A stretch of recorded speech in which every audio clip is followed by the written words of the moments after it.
Good morning, good afternoon, good evening, or whichever time of the day you are watching this video presently.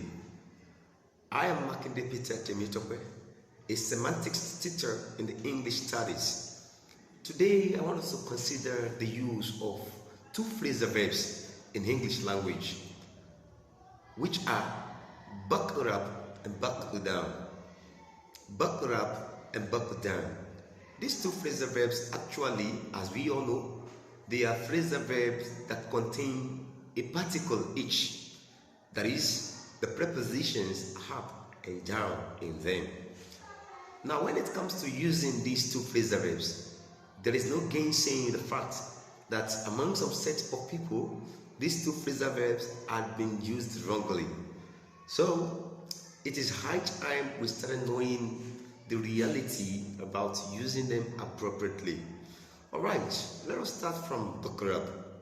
When we say buckle up is a phrasal verb we use when it comes to telling someone to fasten or to tighten up his or her shoe, laces, or probably belts. So when you want somebody to get his or her belt tight or tighten up, so we tell the person to buckle up the belt or probably to lace one shoe properly.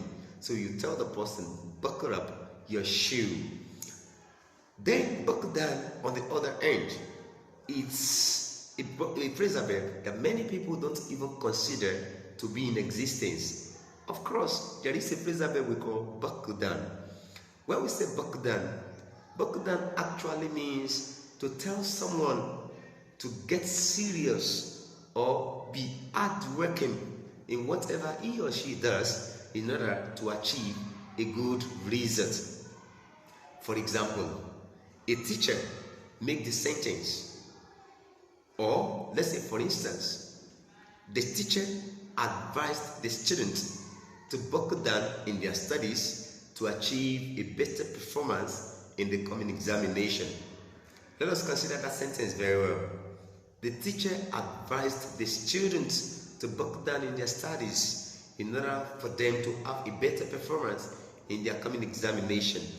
Buckle down is appropriately used in that sentence. We cannot say buckle up against the way people or some people will believe that it should be. If you say buckle up in that context, it is very wrong. So we don't say the teacher advised the student to buckle up. You don't buckle up when it comes to being serious, being hardworking or diligent to achieve a good result in a task. You rather say buckle down. So buckle down is appropriately used when you are advising somebody to get serious.